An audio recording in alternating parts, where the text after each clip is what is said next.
Olá, meu nome é Yuri Madalon Guerra e essa é a minha apresentação de TCC para pós-graduação em Ciência de Dados e Big Data da PUC Minas Virtual. O tema é Machine Learning para a previsão de doenças cardiovasculares.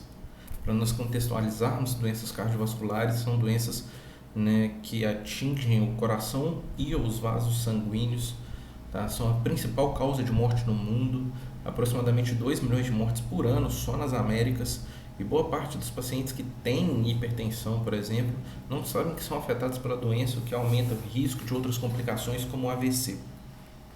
Para o problema, nós utilizamos a técnica dos 5 Ws, que são perguntas-chave que têm que ser respondidas durante a análise do problema e para a definição dos objetivos do projeto.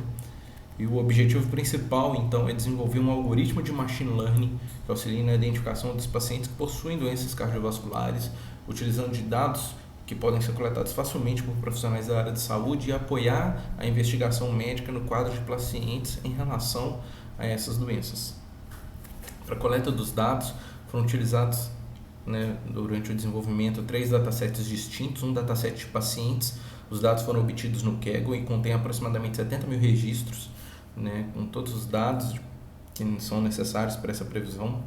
Um dataset de graus de obesidade e outro dataset de graus de hipertensão para enriquecer o dataset de pacientes. E uma curiosidade é que não foram encontrados dados em portais brasileiros que pudessem ser utilizados no desenvolvimento do projeto. Para o processamento e tratamento dos dados, nós utilizamos o Python na versão 3.9.7, que foi disponibilizado juntamente com o Anaconda 3, e o Visual Studio Code para a programação dos notebooks. Com isso, nós utilizamos algumas bibliotecas como Pandas, PandasQL, NumPy e o Plotly para fazer todo o tratamento dos dados, onde analisamos as estatísticas básicas do dataset, fizemos verificação de dados nulos, dados duplicados, transformação de dados contidos em alguns campos, tratamento de outliers, de dados incorretos, criação de novos campos e a junção de todos os datasets em um único dataset consolidado. Depois, partimos para a análise e exploração dos dados, onde geramos alguns gráficos com base em algumas perguntas que foram levantadas, analisando as informações do dataset e comparando as variáveis previsoras com a variável alvo, checando a distribuição dessas variáveis em relação à variável alvo. E assim a gente conseguiu ver que o dataset, após todos os tratamentos, estava balanceado, sendo que 50,2% eram de pacientes não cardíacos e 49,8% dos registros eram de pacientes com doenças cardíacas. Fizemos distribuição e comparação entre sexo e idade dos pacientes cardíacos. Com base nos dados, chegamos a algumas conclusões. Comparamos, por exemplo, o grau de obesidade, o risco cardíaco, o grau de hipertensão e o risco também. Em todos os dois casos, o paciente pré-hipertenso ou o paciente pré-obeso, ele já tem maior risco de doenças cardíacas, como podemos ver nos gráficos.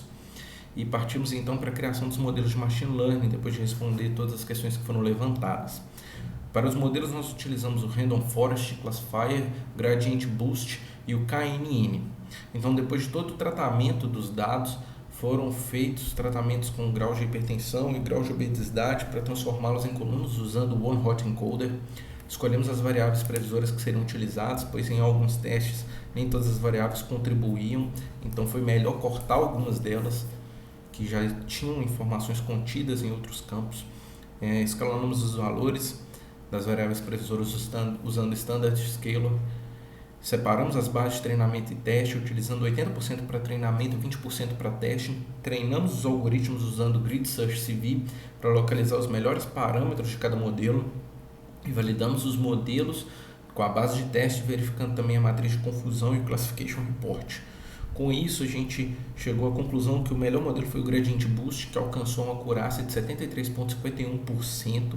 Todos os outros scores foram compilados e comparados, e o Gradient Boost foi eleito melhor tanto em accuracy quanto no recall e no F1 score.